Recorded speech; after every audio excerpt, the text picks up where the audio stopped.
Assalamualaikum Sad. Waalaikumsalam warahmatullahi wabarakatuh. Sehat, Sad? Baik. Alhamdulillah, alhamdulillah. Gimana kesibukan sekarang Sad? Ya, seperti biasa. Seperti biasa ya Sad? Ya, fa idza faragta fansab wa ila rabbika farghab wa qul i'malu fa sayarallahu 'amalakum. Kita hanya ditugaskan untuk menata aktivitas sehingga bernilai baik dalam pandangan Allah, menyusun rencana sehingga setiap kegiatan itu terukur dan berkualitas, bernilai manfaat. Masya Allah. Dan selalu terencana ya Sad ya? Ya, demikian Al-Quran mengamanahkan. Dan ini bukan hanya bagi seorang ustaz, tapi setiap kita bagi insan beriman. Karena itu dalam waktu salat pertama pun kan disebut subuh. Ya, di antara kata subuh itu kan bukan hanya orang Arab ketika bertanya kaifa asbahta, bagaimana keadaan kamu di pagi hari ini, tapi itu juga mengandung kesan kesiapan, rencana yang terukur, yang siap dieksekusi. Jadi insan beriman itu kalau bangun dari tidur, dia sudah harus memiliki rencana yang terukur yang akan dia kerjakan mulai di hari itu. Karena itulah kemudian panggilan imannya merespon dia untuk beribadah kepada Allah di waktu subuh, sekaligus kemudian dia memohon petunjuk kepada Allah, taufik, kesepakatan agar Allah meridhai apa yang ia rencanakan di hari itu. Jadi jangan sampai nih Mas Lik atau saya ditanya, nanti jam 8 ada di mana? Wah, gimana nanti aja deh. Jadi caranya nanti bagaimana gitu, dibalik. Nggak boleh begitu ya Sad ya? Ya, bagi sementara orang mungkin biasa, tapi insan beriman, imannya membimbing dia untuk menata aktivitas dengan terukur. Kurang lebih demikian. Gimana Mas Lik, sehat? Sehat Alhamdulillah Sad. Alhamdulillah, makin sibuk ya nampaknya. Itu Sad, ya kita membantu gerakan dakwah di Indonesia dengan sedikit inilah kegiatan-kegiatan yang bermanfaat untuk masyarakat Sad. Masya Allah. Apa yang mau kita bincangkan hari ini? Kita akan mencoba menyinggung sedikit tentang sejarah Ka'bah Sad. Jarak Ka'bah. Ya, jadi sebelum waktu Mekah, kita ketahui bahwa Ka'bah itu menjadi tempat menyimpan patung-patung berhala dari seluruh kabilah di Arab waktu itu. Kemudian waktu Mekah, Rasulullah itu menyuruh atau memerintahkan untuk menghancurkan seluruh patung-patung itu. Namun ada referensi bahwa di Ka'bah juga ada gambar Nabi Isa yang digendong oleh Maria. Dan Rasulullah memerintahkan untuk tidak menghapusnya, Sad. Apakah betul referensi ini, Sad? Baik, pertanyaan yang tajam, terukur, dan mungkin juga jadi atensi bagi banyak orang. Betul. Baik, nah, hanya barangkali begini, kita akan membahas dengan menjawab pertanyaan itu secara langsung dan merujuk pada referensi, atau kita ingin menampilkan satu wawasan yang luas dengan dasar keilmuan yang mengakar. Sehingga kita memahami bagaimana perjalanan hadirnya patung-patung, kemudian dengan itu bagaimana disikapi oleh Islam, lalu sampai kepada masa sebelum Nabi Muhammad SAW diangkat menjadi Rasul, bagaimana patung hadir dalam Ka'bah, lalu disikapi di masa Islam, di masa Nabi Muhammad SAW membawa risalah penutup dan penyempurna, lantas kemudian terjadi di Fathu Makkah sampai dengan kini. Nah, jadi saya balik bertanya, mau jawaban cepat atau yang komprehensif? Pengennya komprehensif. Komprehensif ya? Baik. Betul. Kalau begitu kita mundur agak jauh ya. Siap. Mundur agak jauh dari masa Nabi Muhammad SAW ke masa Nabi Nuh dulu. Wah, ini berapa generasi nih?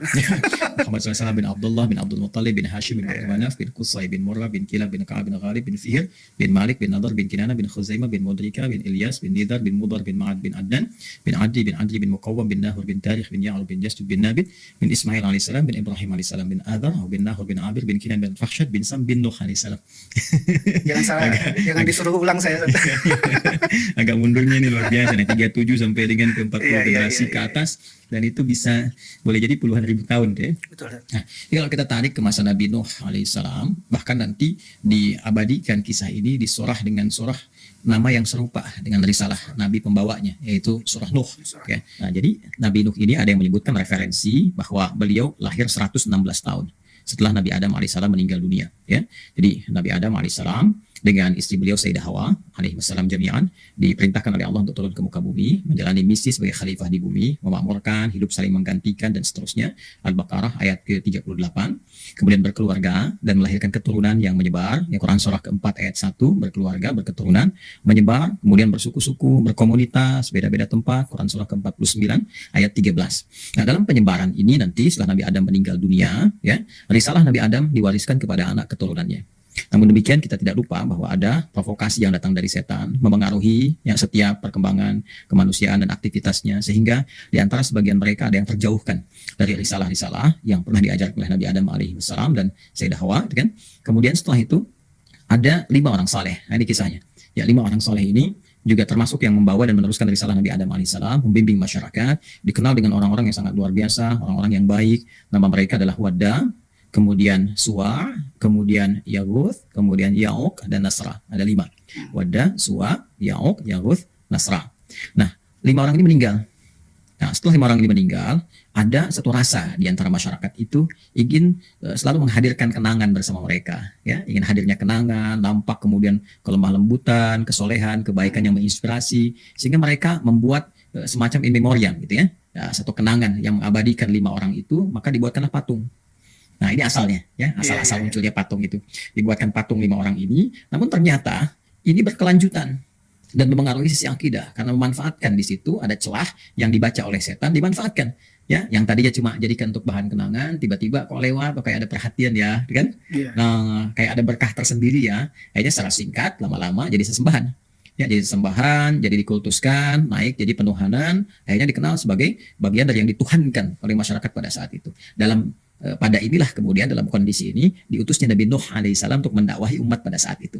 Ya, karena itu sangat viral sekali kisahnya, bahkan diabadikan dalam Al-Quran dengan nama Nabi itu sendiri, yaitu Nabi Nuh alaihissalam. 900 kurang lebih 50 tahun ya beliau berdakwah. Di antara dakwahnya bagaimana menyadarkan masyarakat bahwa kelima sosok itu bukan Tuhan, itu hamba Allah yang saleh, jangan sembah patung, tinggalkan, ya kan?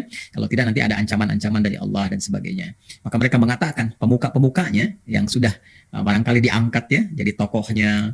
Kemudian kalau diangkat tokoh kan ada apresiasi, kan, ada penghormatan dan sebagainya. Tak ingin kehilangan kedudukan itu, ya. Karena itu mereka mengatakan, dan diabadikan di Quran surah 71 surah Nuh di ayat 23. Wa qalu la tadharunna alihatakum wa la tadharunna wadda wa la suwa'a wa la ya'uqa wa yaghutha wa nasra. Mereka berkata, ya, jangan tinggalkan, ya, Tuhan-Tuhan kalian, jangan dengarkan Nuh alaihissalam, ya, jangan tinggalkan Tuhan-Tuhan kalian yang sudah kita tetapkan, ya. Maka mereka sebutkan wadda, ya, kemudian Suwa, Ya'uq, Yaghutz, Nasra. 5 ini. Nah, secara singkat terjadi banjir besar, ya kan? Kemudian karena mereka banyak menolak, Nuh alaihissalam diperintahkan untuk mendesain, membuat dengan bimbingan Allah satu kapal besar, ya kan? Masuk golongan manusia yang beriman, kemudian pasangan-pasangan binatang dan sebagainya. Sangat viral. Hampir di semua kitab-kitab suci samawi disebutkan kisahnya. Lalu selesai itu mendarat, nah, dari sini nanti berkehidupan kembali. Makanya ada yang menyebutkan sejarawan dengan generasi manusia kedua. Ya, di Abul Bashar itu, ya, nanti ada yang menyebutkan Nuh alaihissalam. Ya, ada yang menyebutkan Nabi Adam asal mulanya, yang keduanya Nabi Nuh alaihissalam karena generasinya mewariskan nanti generasi-generasi berikutnya setelah peristiwa banjir besar itu. Nah, di banjir ini juga menyapu bagian Ka'bah. Ya, Ka'bah sudah ada. Ya, saat Nabi Adam diturunkan, Ka'bah sudah ada. Jadi bukan dibuat oleh Nabi Adam. Ingat, ya, Ka'bah sudah ada saat Nabi Adam diturunkan. Jelas di Quran surah ketiga Ali Imran ayat 96. Inna awwala baiti wudi'a lin-nasi lalladzi bi Bakkah mubarakan. Sungguh rumah pertama yang dibangunkan untuk manusia. Bukan manusia yang bangun. Iya, dibangunkan, ya, dibangunkan untuk manusia, bukan manusia yang bangun. Jelas, ya? Nanti bahasan berbeda, ya. Tapi singkatnya rumah pertama yang dibangunkan untuk manusia, untuk menjadi kiblat bagi manusia ibadah. Dan tadi di Bakkah mubarakah, yang di Mekah itu yang diberkahi, ya, area sekitarnya. Jadi itu sudah ada, ya, sebagai pusat kiblat untuk menyembah, untuk beribadah kepada Allah Subhanahu wa taala. Bukan menyembah Ka'bah. Jadi yang tidak mengerti, ya, ada orang-orang belum beriman tidak mengerti mengatakan orang Islam menyembah Ka'bah, bukan. Yang kita sembah Allah. Jelas kan? Kiblatnya, kiblat mengarah ke situ supaya ada keterpaduan, ketersatuan dan sebagai hikmah bagaimana orang Islam itu mesti bersatu di dalam satu arah. Fawalli wajhaka syatral masjidil haram, ya, haitsu ma kuntum fawallu wujuhakum syatrah. Kemanapun kalian beraktivitas menghadap ke satu titik, ya, dan pada akhirnya fathamma wajhullah. Di situ Allah memerintahkan dan hakikatnya kita menghadap pada Allah Subhanahu wa taala. Singkatnya di masa Nabi Nuh ini terjadi banjir besar, menyapu bagian atas Ka'bah juga, hilang generasi, tinggal generasi Nabi Nuh alaihissalam, terlepas dari perdebatan para sejarawan yang mengatakan sebagian area, mengatakan semua area, gitu kan. Tapi singkatnya, komunitas manusia yang pada saat itu, ya, tersisa dari kalangan generasi Nabi Nuh ini, lalu menyebar berkehidupan lagi.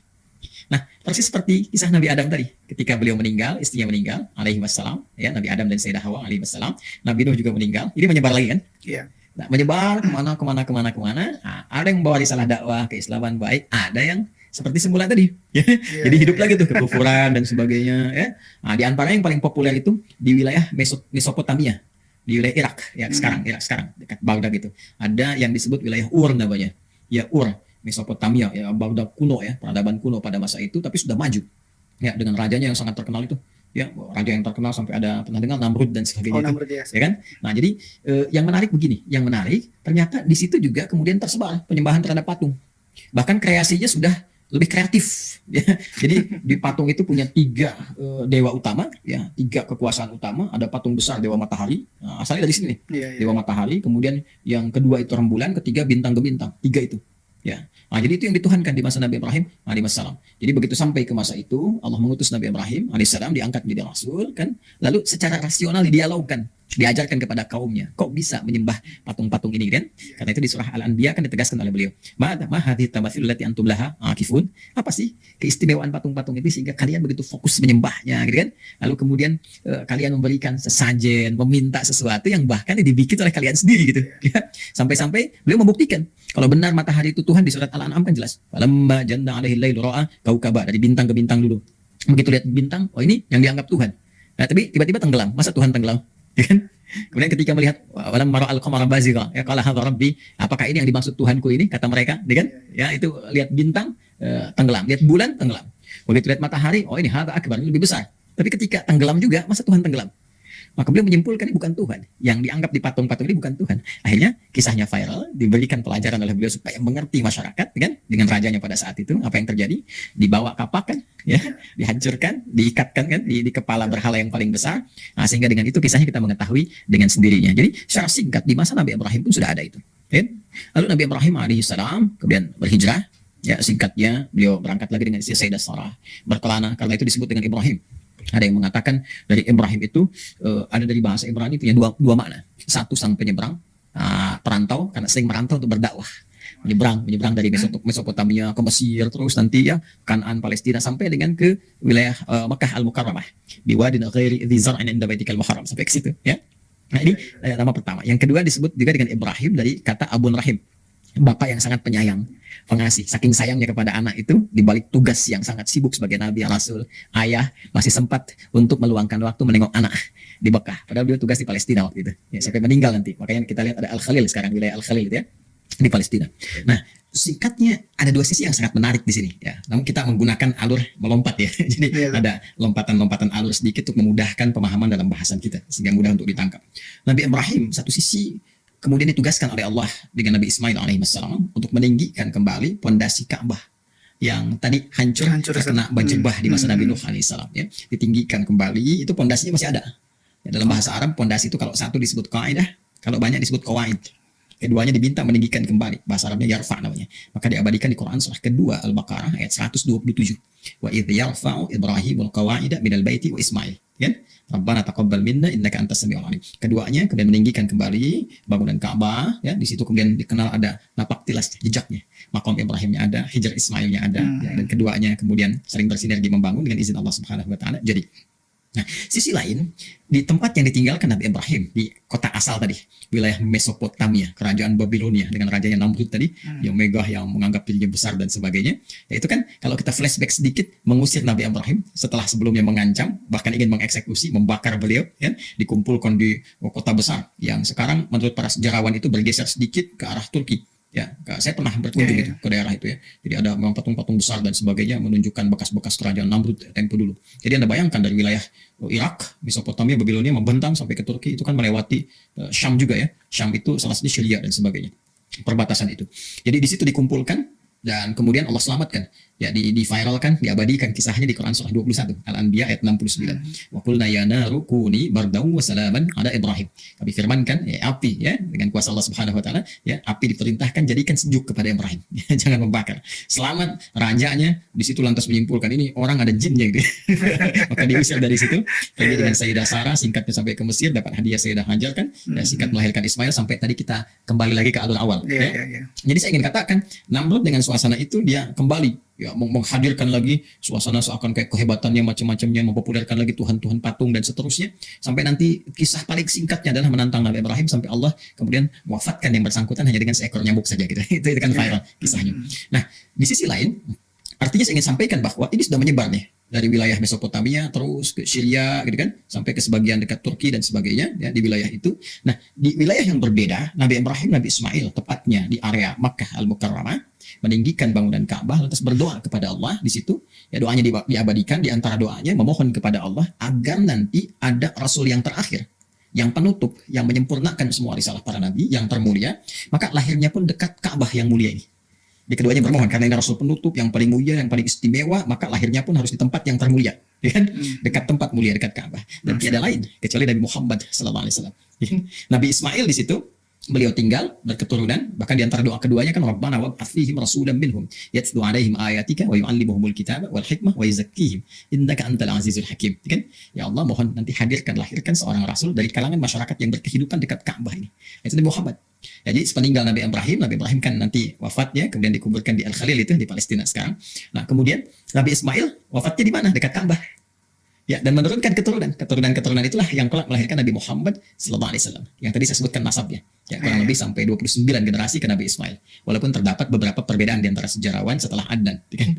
Namun semua sepakat bahwa Nabi Muhammad keturunan dari generasi Nabi Ismail. Saya ingin katakan bahwa dari generasi Nabi Ismail ini kan dakwahnya tauhid, menuhankan Allah, ya, di area Ka'bah itulah, di Mekah itu. Jadi semua terjaga keturunan Nabi Ismail ini. Ya, menuhankan Allah, ya, menyampaikan risalah terus sampai ke masa-masa berikutnya, sampai kehidupan kenabian Muhammad sallallahu alaihi wasallam. Di titik ini pun ada dua kondisi yang sangat menarik, Waslek ini ya. Ini semuanya menarik. Jadi dua sisi yang sangat menarik. Sisi yang pertama, keturunan Nabi Ibrahim dari Ishak, ya, dari Ishak. Jadi dari istri beliau Sayyidah Sarah melahirkan Ishak, kan? Nah, ini yang tadi belum saya ulas, ya. Nah, ini kan melahirkan nanti Nabi Yakub. Dari Nabi Yakub, Nabi Yusuf, berkelanjutan terus kan, sampai nanti ketemu Nabi Musa alaihissalam, sampai ketemu nanti Nabi Daud, Nabi Sulaiman, ya.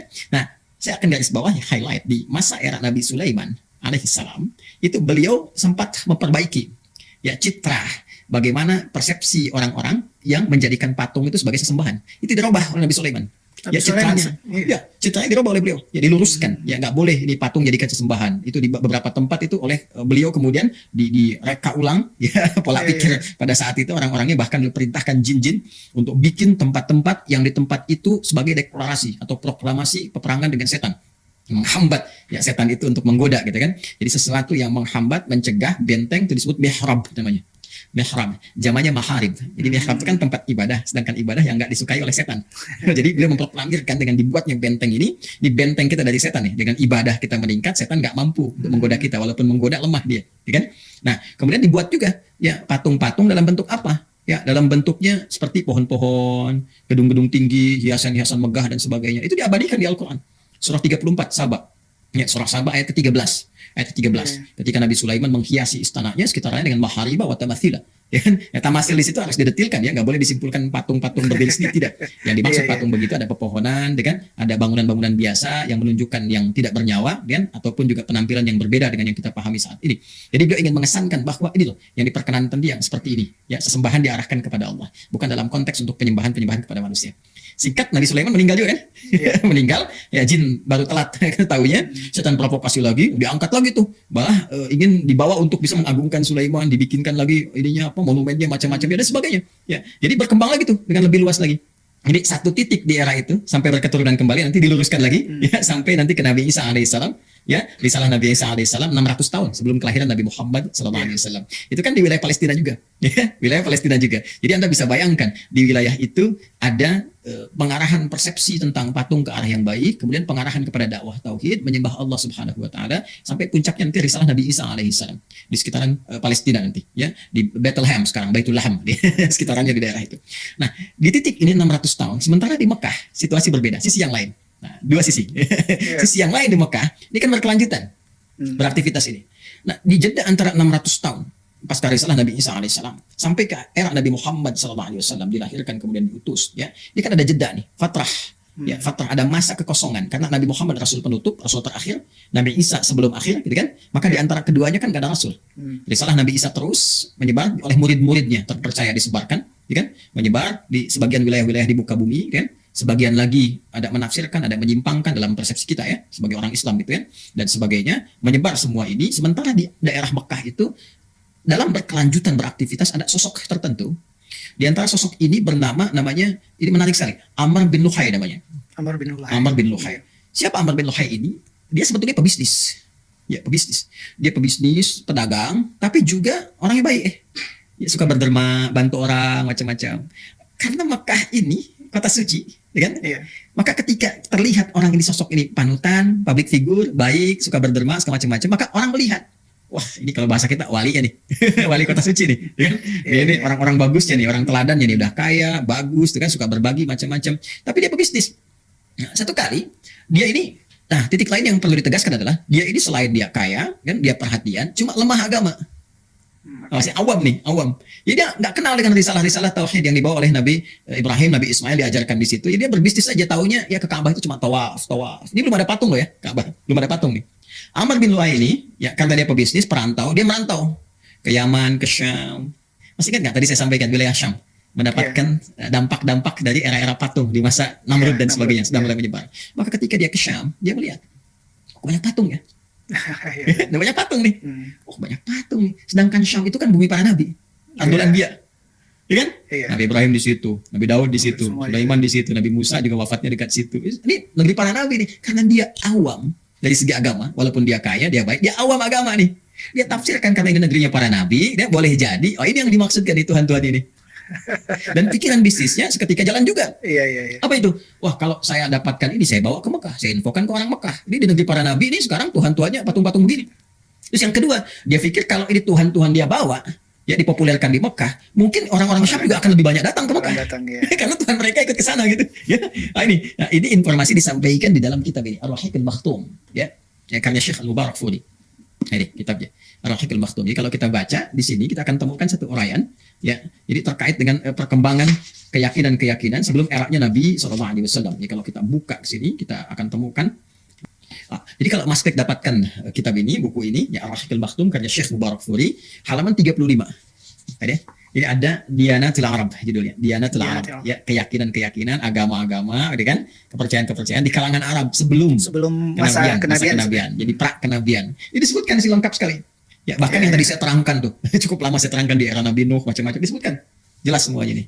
Nah, sampai kemudian nanti halaman 36 disebutkan seperti saya sampaikan. Ya, kalau saya bacakan nih, wa kanat lahum taqalid wa marasim fi ibadatil asnam. Ibtada'a aktsaruha Amr ibn Lu'ay.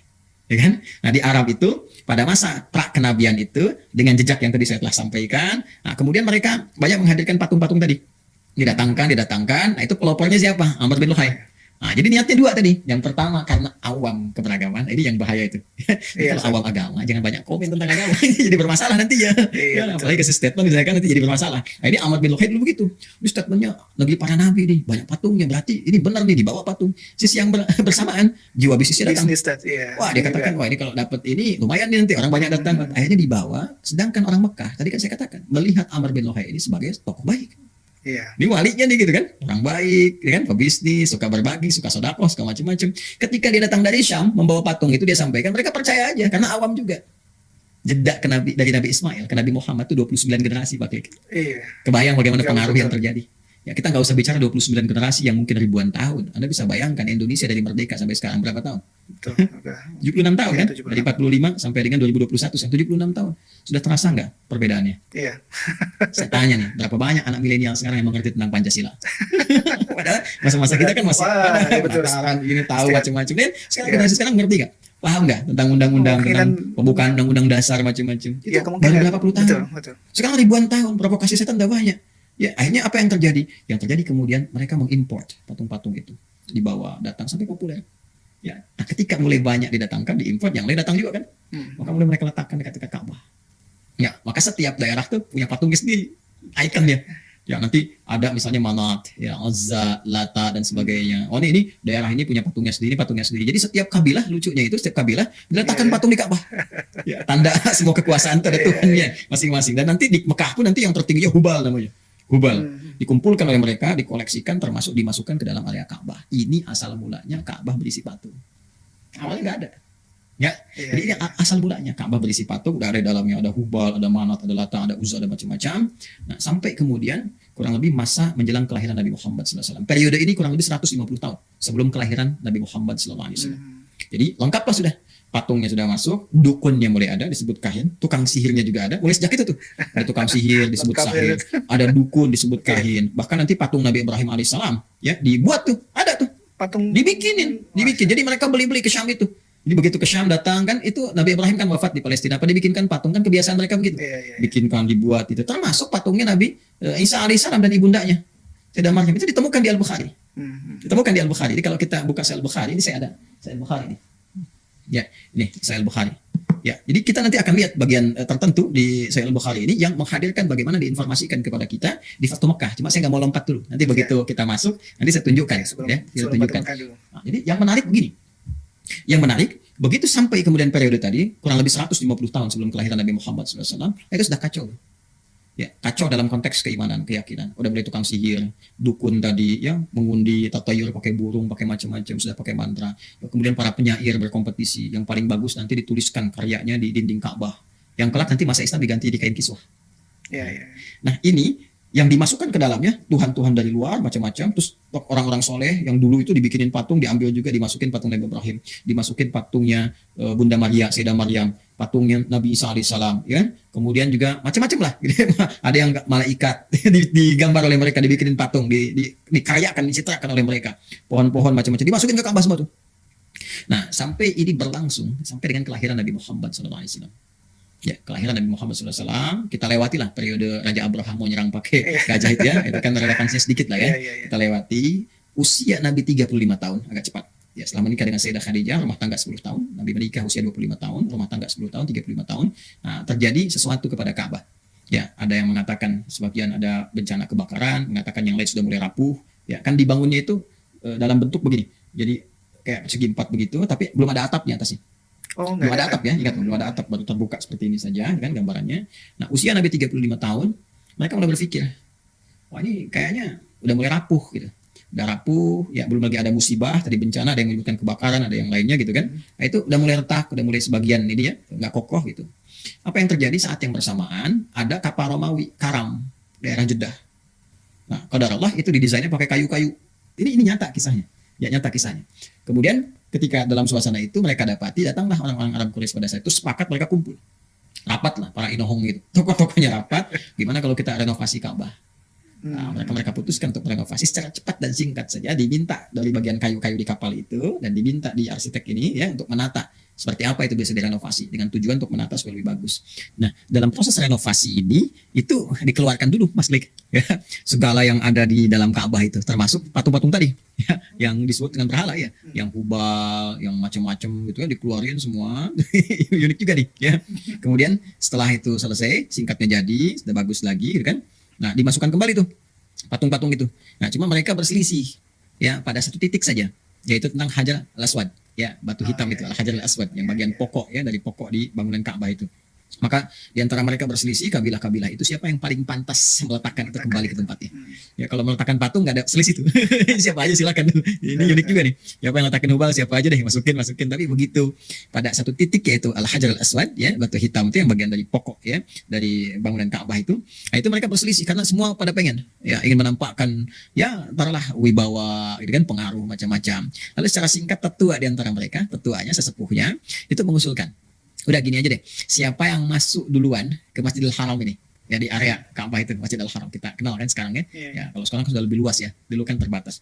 Siapa yang masuk duluan lewat pintu ini, dia yang akan meletakkannya ya kan.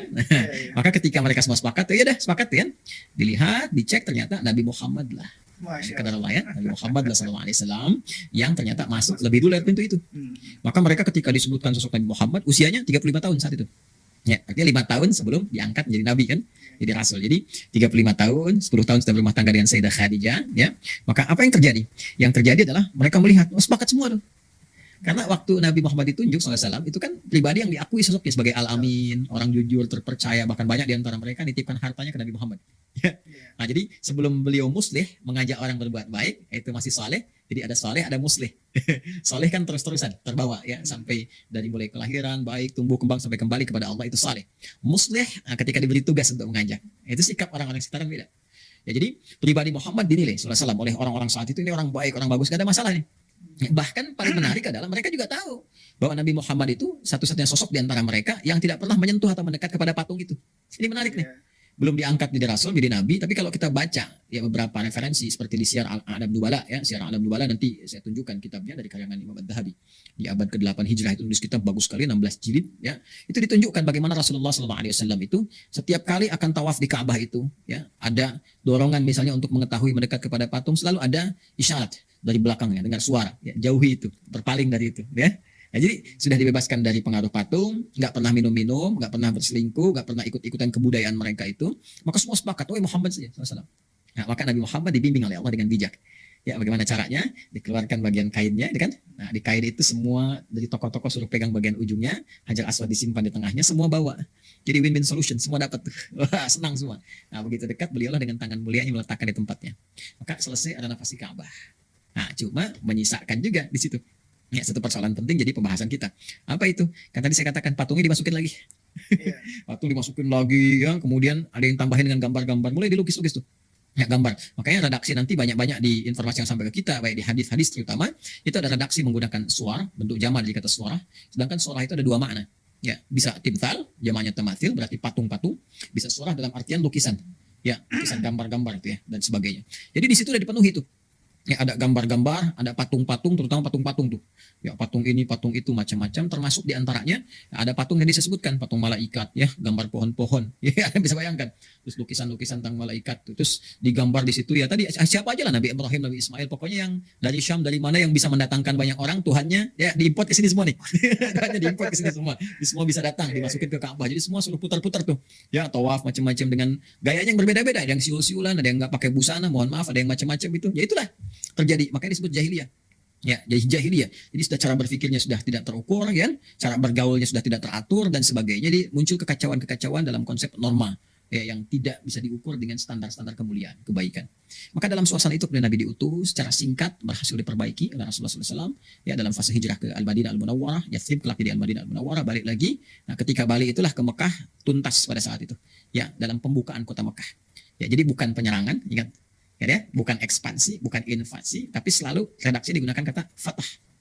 Fatah itu membuka sesuatu yang dengan pembukaan itu melahirkan kebaikan-kebaikan. Ya, makanya dikenalnya di Islam itu futuhat, pembukaan. Maksudnya apa? Ketika Islam datang, membuka pintu bagi Islam, Islam datang maka diterangi itu dengan cahaya, dengan kebaikan-kebaikan. Silahkan Anda cek ya, Islam kemanapun datang, nggak pernah menghadirkan persoalan itu. Ya, dalam konteks persoalan yang menyusahkan orang nggak ada. Islam ke Eropa, bantu Eropa punya peradaban 7 abad. Islam di timur di Baghdad bangun peradaban, cahayanya luar biasa, keilmuannya, kemajuannya, peradaban masyarakatnya dan sebagainya. Bahkan mereka bangga mengenakan pakaian-pakaian yang kemudian disupport oleh nilai keislaman. Bangga pada saat itu. Lihat di Eropa bagaimana ratu-ratu dulu mengenakan jilbab, ya, mengenakan kerudung setidaknya gitu kan, pakaian-pakaian yang bagus. Terus orang-orangnya yang laki-laki pakai jubah dan sebagainya. Ya, ini bukan ke Arab-Araban, bukan, tapi menunjukkan konteks bagaimana yang maju itu mengaruhi dari budaya dan sebagainya. Kan itu tesisnya Ibnu Khaldun seperti itu. Nah, dalam suasana Fathu Makkah itu datang Nabi Muhammad SAW dengan pasukan prajurit beliau membuka untuk memberikan kebaikan, dililik kemuliaan ke Makkah. Makanya saat masuk itu nggak ada peperangan. Ya, orang menduga nih, aduh dibantai nih gitu kan. Muhammad datang nih, udah kita usir dari sini pasti dendam. Kebayang macam-macam aja, pasti dendam nih, kita akan dibantai, kita begini. Kaget mereka. Karena tiba-tiba pasukan udah datang. Tapi yang terjadi apa? Siapa yang berada di area Masjidil Haram aman. Yang masuk rumah Abu Sufyan aman. Semuanya damai gitu. Damai. Mereka tuh yang mengerti ini salah kedamaian, kebaikan, kemuliaan. Akhirnya dengan kesadaran paripurna itulah kemudian masuk Islam berjamaah, berombongan, macam-macam. Itu dalam bahasa Arabnya sesuatu yang berombongan, kan? Sesuatu yang banyak, gitu kan? Secara serentak bersamaan itu disebut dengan afwaj namanya. Afwaj. Maka ketika turun surah An-Nasr itu idza jaa nasrullahi wal fath. Fatah membuka kebaikan. Wa ra'aitan nasa yadkhuluna fi dinillahi afwaja. Itulah makanya kalau datang dengan kedamaian, kebaikan, toleransi yang mulia, akhlak yang baik, masya Allah itu dakwah yang terbaik gitu. Jadi orang tuh tergerak secara bersamaan untuk menerima Islam dengan baik. Setelah menerima Islam, menerima risalah tauhid dengan baik, maka perintah pertama Nabi di antara sekian perintah itu yang ada adalah membersihkan area Ka'bah untuk ibadah. Dalam membersihkan itulah Nabi sendiri sudah tahu banyak patung-patung dalamnya apa juga kan, karena Nabi sudah diutus diberikan risalah, kemuliaan, kebaikan dan sebagainya, maka nggak berkenan kan ada patung-patung di dalamnya. Itu bagian dari kemusyrikan, ya kan? Maka apa yang terjadi? Nabi perintahkan pada para sahabat, diperintahkan, ya bersihkan dulu semuanya. Nah, setelah bersih aku masuk, ya kan? Nah, sempat beliau mengamati itu sebelum masuk ke Ka'bah, sempat melihat, mengamati, dan memberikan sebuah kesan. Apa di antara kesannya? Nah, ini yang tadi saya janjikan, Al-Bukhari. Di Al-Bukhari ini ada 97 topik. Kita akan lihat topik namanya kitab Hadithul Anbiya. Ya, kisah-kisah tentang para nabi. Nah, di sini nanti clearnya kitab yang saya ini ya. Jadi saya punya kitab yang ini tanpa syarah, ada yang dengan syarah, ya, ada syarah yang 3-4 jilid, ada yang syarahnya 18 jilid. Yang fenomenal yang Ibnu Hajar Al-Asqalani itu Fathul Bari fi Syarah Ibnu Hajar Al-Asqalani. Yang ini kalau kita lihat halaman 490 insyaallah ya, kitab Hadithul Anbiya. Ya betul. Hadithul Anbiya. Ini. Ya, ini ya. Kitab Ahaditsul Anbiya bab yang ke-8. Ya, bab tentang pembahasan wattakhadallahu Ibrahim khalila, gitu kan? Ya, nomor hadis 3351 sampai 3352. Ya, nah ini kalau saya tunjukkan lagi kitab yang ke-60, topik ke-60, kitab Ahadits Al-Anbiya, bab yang ke-8, nomor hadis 3351, 3352. Ya, kita bacakan ya. Kita bacakan. Atau Anda mau bacakan? Saya serahkan ke ahlinya. Baik, saya bacakan ya. Siap. Baik, kita baca yang 3352 dulu nih ya, supaya ada keterurutan. Bismillahirrahmanirrahim. Qala haddatsana Ibrahim bin Musa, akhbarana Hisham an Ma'mar an Ayyub an Ikrimah an Ibnu Abbas radhiyallahu taala anhuma. Hadisnya dari Ibnu Abbas, semoga Allah meridhai kepada keduanya. Jadi beliau dengan ayahandanya. Anna Nabi sallallahu alaihi wasallam ya, bahwa disampaikan menurut Ibnu Abbas bahwa Nabi sallallahu alaihi wasallam lamma ra'a as-suwara fil baiti lam yadkhul hatta amara biha famuhiyat ya. Nah, yaitu lamma ra'as suwara fil baiti, ketika Nabi melihat banyak patung-patung tuh dan gambar. Jadi saya katakan kepada Anda suara jamak dari kata suara. Bisa berarti patung, bisa berarti gambar, lukisan-lukisan. Ketika Nabi sallallahu alaihi wasallam itu ya melihat banyaknya patung-patung ya di dalam area Ka'bah itu. Jadi ketika Fathu Makkah, Nabi perintahkan udah bersihkan semua dulu dan sebagainya, ya. Lalu ketika Nabi melihat tuh dalam Ka'bah ini banyak sekali patung-patung, ya, ada gambar, ada patung-patung. Ketika melihat itu lam yadkhul hatta amara biha famuhiyat. Ya, maka beliau nggak mau masuk. Ya, nggak masuk tuh. Ya, nggak mau masuk. Sampai diperintahkan oleh beliau hapus dulu semuanya. Keluarkan dulu, hapus dulu. Ya, kan? Di sini ya, kalau nggak di bawah ini, di sini. Jadi Nabi nggak masuk ke situ, ya sampai dihapus, diselesaikan dulu, dibersihkan dulu semuanya. Kemudian wara'a Ibrahim wa Ismail alaihi wassalam bi aydiyahimal azlamu faqala qatalahumullah wallah in istaqsama bil azlami qattu. Ya, maka dalam masa pembersihan itu ya dikeluarkan dan sebagainya, beliau melihat tuh ya, wah itu ada patung Nabi Ibrahim, Nabi Ismail sedang megang ini untuk undian. Ya itu kan tadi saya katakan ada dukun-dukun kan, kalau mau pergi diundi dulu nih, ada yang menggunakan kayu-kayu kan begini, itu ada yang menggunakan tatayur burung dan sebagainya. Itu Nabi Ibrahim, Nabi Ismail di tangannya diletakkan undian, Anda bayangkan. Nabi mengecam, marah Nabi. Celaka ini orang-orang yang bikin ini. Nggak pernah Nabi Ibrahim mengajarkan ini katanya. Ya kan? Nah, ada juga yang menarik juga di nomor hadis 3351 ya. Nah, ini disebutkan juga. Ya, qala حدثنا يحيى بن سليمان قال حدثني ابن وهب قال أخبرني عمرو أن بكيرا حدثه عن كريب مولى ابن عباس عن ابن عباس رضي الله تعالى عنهما. Ini dari hadisnya Ibnu Abbas juga. Ya, ada yang menarik nih. Apa yang disampaikan? Kala beliau menyampaikan, dakhala an-nabiy sallallahu alaihi wasallam al-baita fawajada fihi surata Ibrahim wa surata Maryam. Oh, maka Nabi SAW dalam periode Fathu Makkah ini, kan? Nah, ketika memerintahkan pembersihan itu, kalau di sini sempat menengok lah begini gitu, nggak mau masuk tuh. Beda antara masuk belum gitu kan dengan menengok ya. Jadi Nabi SAW tuh begitu melihat ini lebih apa menyempurnakan dari yang tadi itu kan. Tapi melihat tuh nggak mau masuk dulu gitu kan.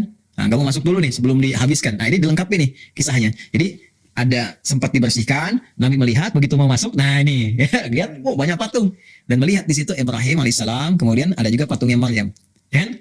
Nah di sini karena redaksinya surah, ada yang mengartikan gambar, ada yang mengartikan patung, sedangkan surah itu bisa patung bisa gambar, jelas ya? Yang tadi saya sampaikan. Iya. Baik, jadi Nabi mengecam tuh, ya Nabi mengecam, kata Nabi, saya nggak mau masuk dulu, bersihkan semuanya dulu. Nah, jadi kalau bahasa singkatnya tuh, nengok mau masuk gak jadi, ngelihat kan banyak hal, gak mau masuk dulu, sampai dihapuskan semuanya, sampai bersih dulu. Jelas ya? Nah, saya sempurnakan hadisnya. Faqala amma lahum faqad sami'u anna al-malaikata la tadkhulu baitan fihi surah. Hadza Ibrahim musawwar. Fama lahu yastaqsim. Ya, mereka tuh gimana sih? Mereka itu udah ngerti sebetulnya malaikat tuh gak akan masuk tempat yang di dalamnya ada patung. Terus ini apa-apaan lagi kata Nabi Muhammad SAW? Ini apa-apaan lagi Nabi Ibrahim? Ya mereka tahu Nabi Ibrahim itu gak pernah mengajarkan judi, gak pernah mengajarkan undian. Ya, sejak kapan beliau kemudian mengajarkan undian?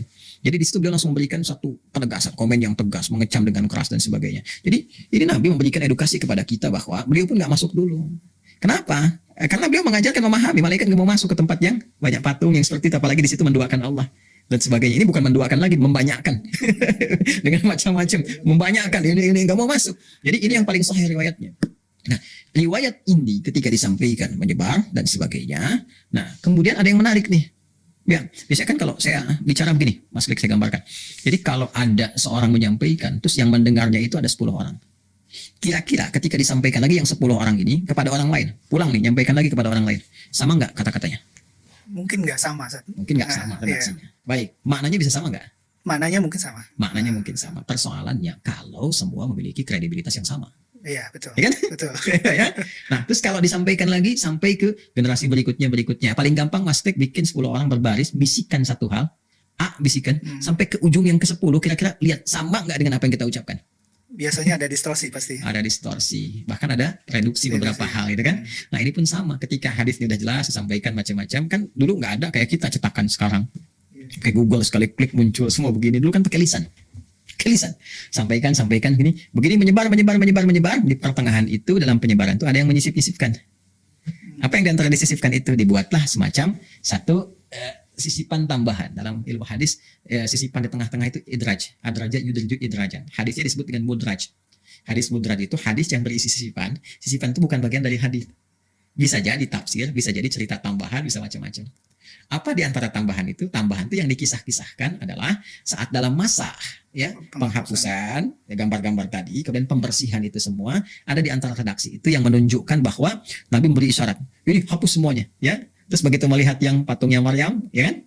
Alaihissalam, ada Nabi Isa-nya digendong macam-macam ya, gambarnya kan ada gambar, maka di situ ada yang menyebutkan kecuali yang ditutup oleh tanganku ini. Kecuali di belakang tanganku, kecuali di bawah tanganku ini. Macam-macam lagi, ada yang menyebutkan ke gambar, ya, ambil air zam-zam, basahin, habisin semua gitu kan. Nah, kecuali yang ini, ada yang menyebutkan kemudian di patung, ada yang macam-macam, ya, kecuali dengan yang ini dan sebagainya gitu. Nah ini tambahan-tambahan. Ini sebetulnya sudah lengkap tuntas dibahas oleh para ulama. Bahkan ditunjukkan juga perjalanan kisahnya. Seperti apa gambaran-gambarannya gitu kan. Nah, semacam misal ya kita beri contoh, misalnya ini ada kitab bagus sekali yang saya tadi sampaikan, Syiar A'lam Nubala karya Imam Adz-Dzahabi. Ya, ini kitab bagus nih 16 jilid ya di abad ke-8. Beliau itu wafat tahun 718 Hijrah ya. Ini kitab bagus 16 jilid juga ahli hadis macam-macam ya. Nah, ini kalau kita buka di sini di halaman 53 khususnya.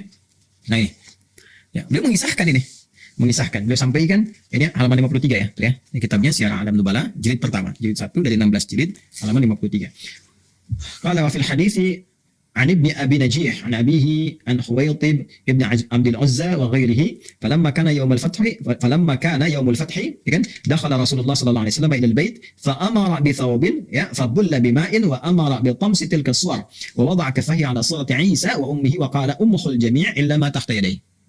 Ya kan? Nah, ini salah satunya yang disampaikan. Ini satu dari sekian banyak ya.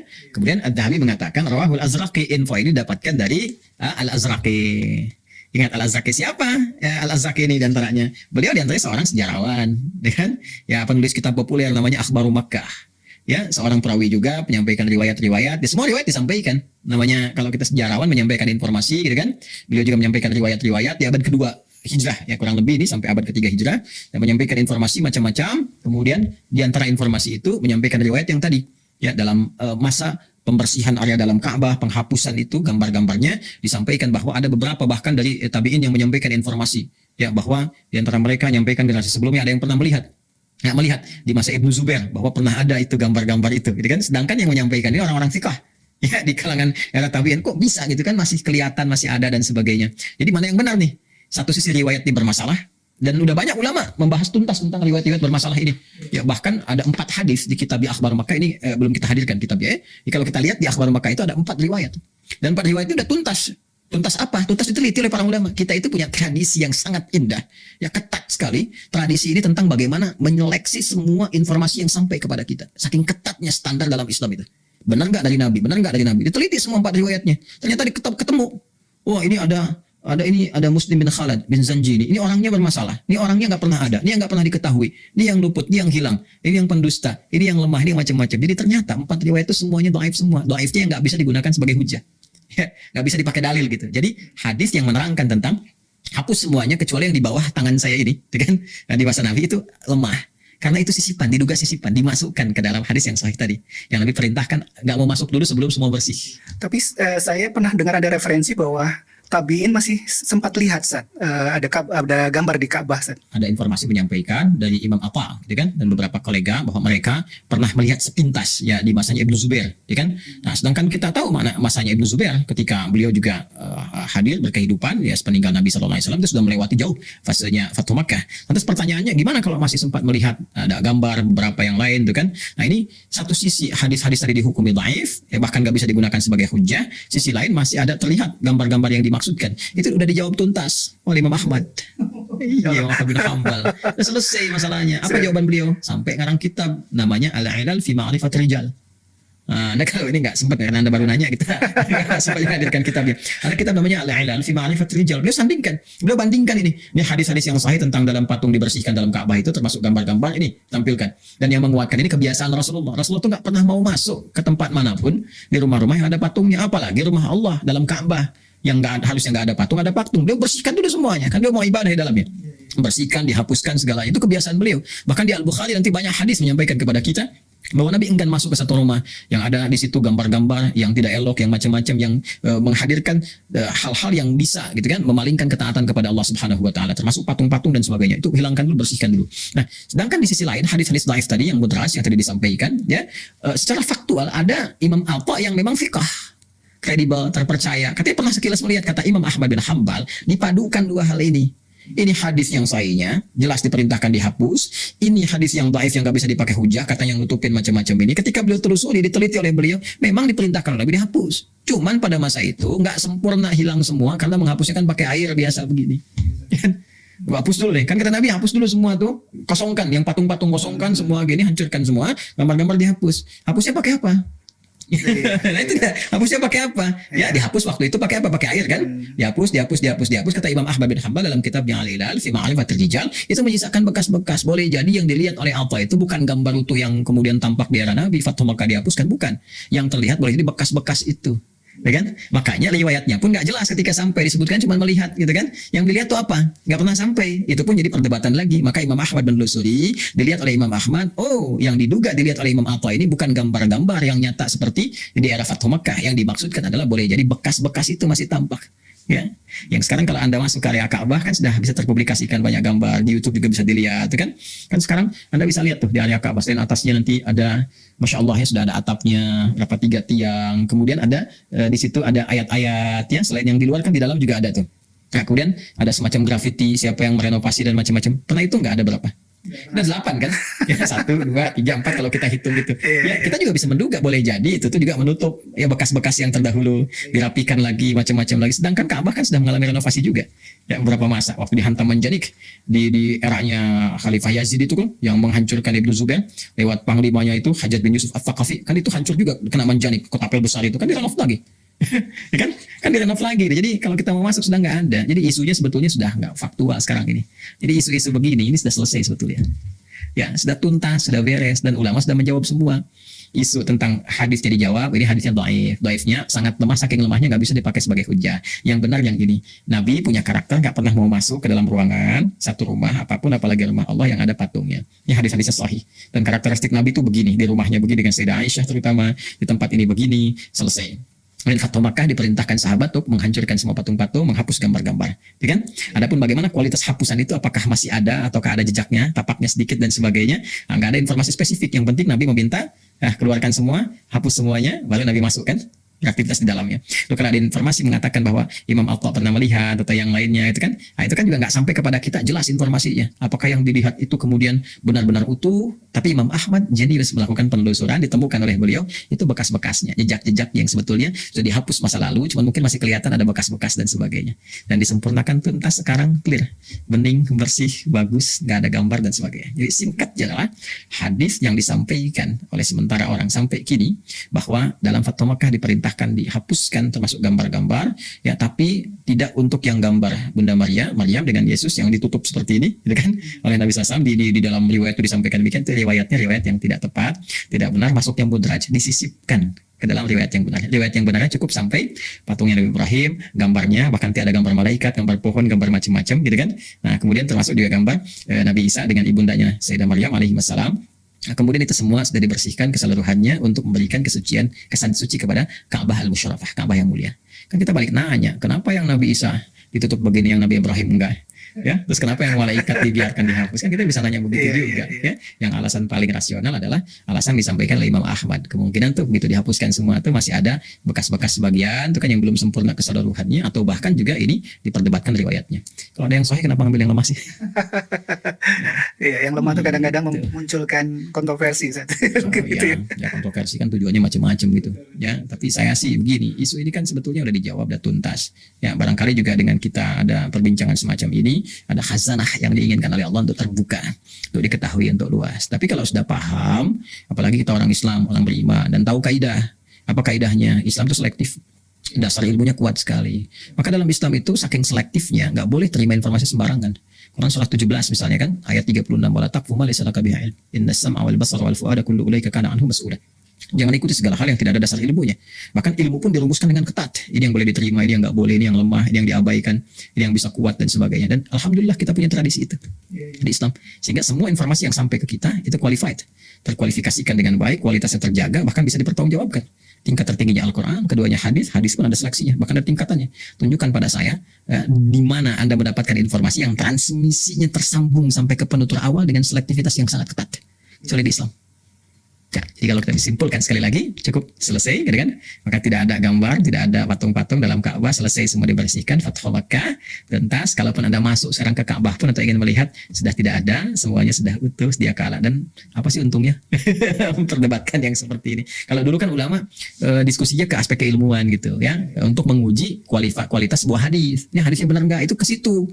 Ya bukan melebar ke hal-hal yang lain yang makanya biasa saja sebetulnya kalau di kitab sejarawan apa ada informasi sejarawan biasa aja, nanti diuji kualitasnya. Ini ada begini, itu kita udah terbiasa dengan ilmu itu. Ya ulama dulu tuh udah terbiasa segala sesuatu diriset dan sebagainya, bukan langsung disebarkan begitu. Ya, apalagi di kalangan awam yang bicara yang ilmu hadis pun kadang-kadang kan nggak mengetahui dengan maksimal ilmu riwayah, ilmu dirayah macam-macam. Ya, aku lihat alhamdulillah Allah berikan kepada kita kesempatan untuk berdiskusi, menambah wawasan. Kita tahu sejarah patung akhirnya dari masa Nabi Nuh sampai masa Nabi Muhammad SAW. Sejarah Ka'bah dan sejarah selalu berulang kan. Nabi Muhammad udah selesai kan, dituntaskan maksudnya di era beliau, risalahnya terus sampai ke kita. Tapi kan ketika meninggal Nabi Muhammad, ya kan muncul lagi tuh macam-macam. Dan itu tugas kita untuk mendakwahi. Dan saya dapat masukan nanti baru ilmu baru bahwa Ka'bah itu dibuat sebelum Adam diturunkan, itu sudah ada sebelumnya. Itu juga itu redaksi Qurannya. Ya, in awwala baiti wudi'a lin-nasi lalladzi bi Bakkah mubarakah. Sungguh rumah pertama yang dibangunkan untuk manusia. Masya Allah. Jadi kangen sama itu kita sudah gara-gara pandemi ini kita susah untuk berkunjung ke sana. Kita pandemi juga karena semua kan nggak mungkin terjadi kalau Allah nggak tetapkan. Ada hikmah. Kita berdoa mohon pada Allah, mungkin saatnya sekarang kita mengambil aura tanah suci untuk diterapkan kepada hati kita yang suci, berbentuk awalan yang baik di kehidupan kita saat ini berdasar di mana tempat kita tinggal. Ini kesempatan memakmurkan masjid-masjid kita. Kesempatan banyak berdoa, kemudian menjalin persatuan antara umat Islam, keharmonisan dalam kehidupan berbangsa, bernegara, dan berumah tangga. Itu yang penting juga. Terima kasih Ustaz, bincang-bincang kita. Banyak sekali masukan ilmu yang kita terima saat ini. Terima kasih Ustaz.